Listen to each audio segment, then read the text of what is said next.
Hello बच्चों, चलिए प्रश्न को देखते हैं। तो दिया गया प्रश्न है कि निम्नलिखित में से कौन सा कथन असत्य है।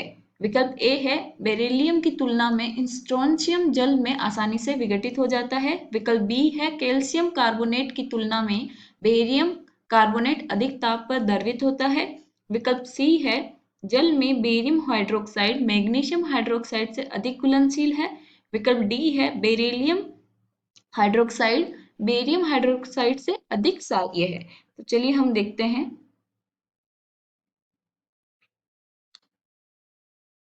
हमें क्या बोला गया है कि हमें असत्य कथन का चुनाव करना है।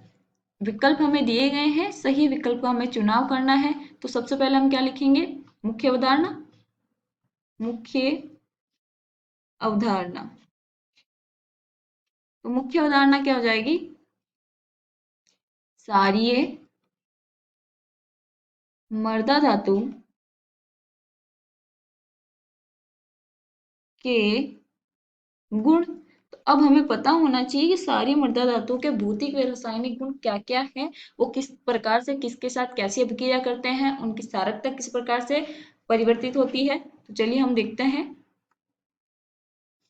तो हमें सबसे इसमें पहले क्या बोला गया है कि जो बेरियम की तुलना में स्ट्रोंशियम जल में आसानी से विघटित हो जाता है। तो सारी मृदा धातु क्या होगी? सारी मृदा धातु। तो सारी मृदा धातु कौन कौन से हैं? एक तो बेरिलियम Be, फिर आता है मैग्नीशियम Mg, फिर कैल्शियम Ca, फिर स्ट्रोंशियम Sr, फिर आता है Ba, बेरियम। तो अब हमें पूछा गया है कि जो बेरिलियम की तुलना में स्ट्रोंशियम जल में आसानी से विघटित हो जाता है। तो यहाँ पे हमें पता है कि जो ऊपर से नीचे जाते हैं तो इनमें क्या होता है कि ये जो जल के साथ अभिक्रिया करते हैं वो आसानी से, यहाँ पे अगर बेरियम है तो वो अगर H2O के साथ अभिक्रिया करेगा तो वो क्या करेगा? BeO प्लस H2 बनाएगा, यानी कि हाइड्रोजन गैस का उत्सर्जन होगा और ये बेरिलियम ऑक्साइड बनाएगा। तो ये जल में आसानी से नहीं घुलेगा क्योंकि हाइड्रोजन निकल गया तो जल वाला रहा ही नहीं और ये क्या हो गया? ठोस।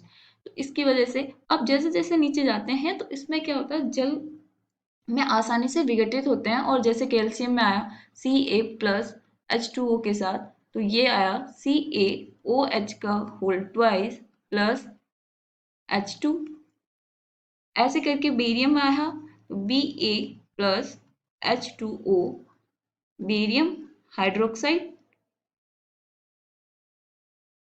Plus H2 gas. तो यहाँ पे क्या बना? Barium hydroxide. और यहाँ क्या बना? Beryllium oxide. तो इसमें जैसे ही ऊपर से नीचे जाते हैं तो जल में विघटन विघटन होने की जो प्रवृत्ति है वो बढ़ती है। तो हम यहाँ क्या बोलेंगे? जल में विघटन होने की प्रवृत्ति बढ़ती है। कब? ऊपर से नीचे जाने पे। ठीक है। तो ये वाला हमारा जो कथन है वो तो क्या हो गया? सत्य हो गया, क्योंकि इसने बोला कि बेरिलियम की तुलना में स्ट्रोंशियम जल में आसानी से विघटित होता है। हाँ, क्योंकि स्ट्रोंशियम नीचे है और बेरिलियम सबसे ऊपर है। तो ये वाला सत्य। अब दूसरा क्या है? कैल्शियम कार्बोनेट की तुलना में बेरियम कार्बोनेट अधिक ताप पर द्रव्य होता है। तो अब हमें पता है कि यहाँ पे जब सारी मृदा धातु है तो जैसे जैसे नीचे जाते हैं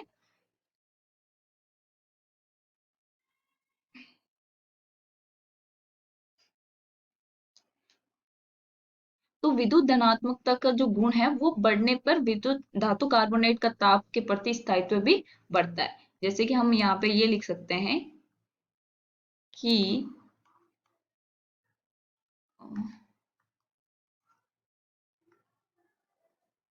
वर्ग में, जो सारी मृदा धातु का जो वर्ग है, वर्ग में ऊपर से नीचे जाने पर, नीचे जाने पर विद्युत धनात्मक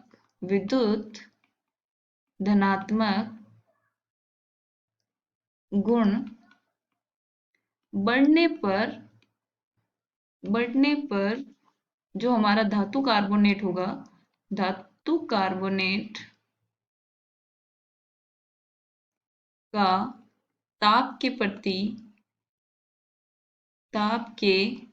प्रति स्थायित्व बढ़ता है, बढ़ता है। तो इसका मतलब क्या होगा कि जब ऊपर से नीचे जाते हैं हम, यहाँ पे क्या है बेरिलियम और यहाँ क्या है बेरियम, तो यहाँ से नीचे जाने पे जो ये धनायन बनाने की जो प्रवृत्ति है, इलेक्ट्रॉन त्यागने की प्रवृत्ति है, वो बढ़ती है। तो इस वजह से यहाँ पे क्या होता है कि जो धातु कार्बोनेट बनता है वो उसका स्थायित्व भी बढ़ता है। तो स्थायित्व तो बढ़ेगा तो क्वथनांक बढ़ेगा, क्वथनांक बढ़ेगा तो द्रवित होने का मतलब ये है कि उसका क्वथनांक ज्यादा होगा। तो ये वाला भी हमारा कथन क्या है, सही है, क्योंकि इसने बोला है कि कैल्शियम की तुलना में बेरियम कार्बोनेट अधिक ताप पर द्रवित होता है, सही है। विकल्प सी क्या है, जल में बेरियम हाइड्रोक्साइड मैग्नीशियम हाइड्रोक्साइड से अधिक घुलनशील है। अब आते हैं हम हाइड्रोक्साइड पे। तो ये है हमारा बेरिलियम हाइड्रोक्साइड, फिर magnesium hydroxide, calcium hydroxide, strontium hydroxide, फिर बेरियम हाइड्रोक्साइड।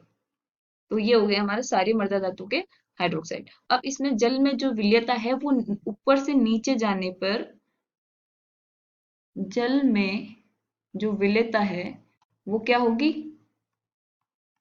वो बढ़ेगी। ठीक है। अब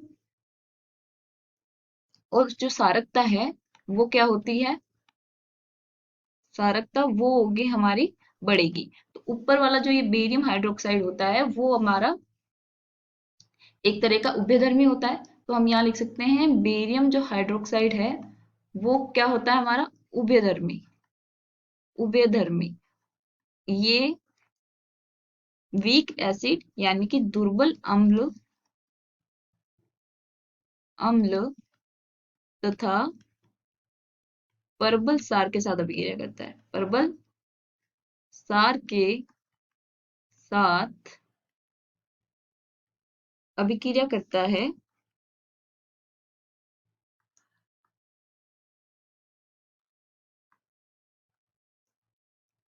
अभिक्रिया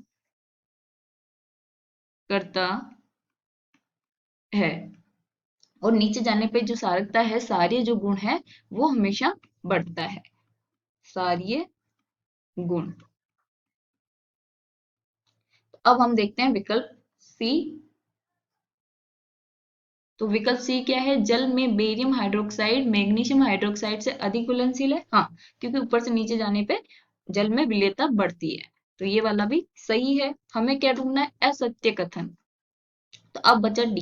डी क्या है, बेरिलियम हाइड्रोक्साइड बेरियम हाइड्रोक्साइड से अधिक क्षारीय नहीं, क्योंकि हमें पता है ऊपर से नीचे जाने पे क्षारीय गुण क्या होता है, बढ़ता है। तो बेरियम सबसे नीचे आता है और बेरिलियम सबसे ऊपर। तो इसका मतलब जो बेरियम हाइड्रोक्साइड है वो अधिक क्षारीय होगा बेरिलियम से। तो ये वाला कथन क्या है, गलत। ले हमें क्या चूज करना था, असत्य कथन। तो वो आएगा हमारा विकल्प विकल्प डी। आशा करती हूँ आपको समझ में आया होगा। धन्यवाद।